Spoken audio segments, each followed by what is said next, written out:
Welcome to The Lead. I'm Jake Tapper. We begin with breaking news in the politics lead and a closing argument from President Trump, one that is inflammatory and divisive and based in fear, and that's according to Republicans. Quote, "Let's face it, we all know what's happening." That's what Republican Senator Bob Corker told the Tennessean newspaper about President Trump's midterm election focus on undocumented immigrants coming into the U.S. Corker adding, quote, "It's all about revving up the base, using fear to stimulate people to come out at the polls." Now, we're 5 days out from the midterm elections. President Trump clearly feeling the pressure to keep Republican control of the House and Senate, and he's returning to familiar divisive territory. In minutes, the president is expected to speak from the White House about undocumented immigrants. We're going to bring that to you live. We're likely going to see then what we've been seeing escalate over the last few days and weeks. President Trump using the very kind of inflammatory rhetoric that he used to launch his presidential campaign back in 2015, demonizing undocumented immigrants. They're bringing drugs, they're bringing crime, they're rapists, and some, I assume, are good people. This time, this election, President Trump launched most recently an ad. It's pinned to the top of his Twitter account right now.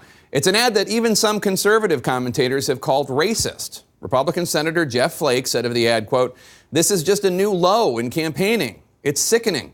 The ad features a Mexican man who was convicted in the killing of 2 California sheriff's deputies, contrasting the words and actions of that murderer, who has been sentenced to death, incidentally, with footage of the caravan of migrants who are currently attempting to reach the United States to seek asylum. The clear implication being that this caravan, these people fleeing their home countries, are all criminals, and they're all seeking to commit horrific crimes. The president continuing to push this campaign of fear comes literally within days of that horrific murder at the Pittsburgh synagogue, where an anti-Semite slaughtered 11 Jews because he believed the right-wing propaganda he had been hearing, such as the lies that this caravan of migrants poses an existential threat to the United States and is being funded by Jews, such as George Soros. It's a claim, by the way, that the president continues to lend credence to.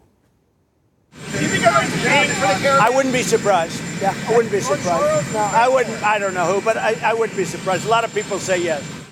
A lot of people say yes, that Soros is behind the caravan. And while only the gunman is responsible for his actions, and we should point out, the gunman was not a fan of the president. He thought Trump was too controlled by Jews. The gunman was clearly motivated by this false propaganda, this idea that this caravan of migrants seeking asylum poses this existential crisis and this national security threat to the U.S., which it does not, according to national security experts. Now, is illegal immigration a problem that our leaders need to solve? Absolutely. But what it is not is an invasion. And those who have reported on the caravan from Central America, they say it consists overwhelmingly of people who are fleeing violence, not criminals seeking to inflict it here in the U.S., which is clearly the picture that the president paints. They got a lot of rough people in those caravans. They are not angels. They can't invade our country. You look at that, it almost looks like an invasion. It really does look like an invasion. That's called an invasion of our country. It's not called an invasion of our country. It is remarkable that with bodies still being buried in Pittsburgh because of this bigotry, this propaganda, and these lies, that the president and his campaign would take actions not to heal the nation, not to bridge divisions, but to fuel the fire.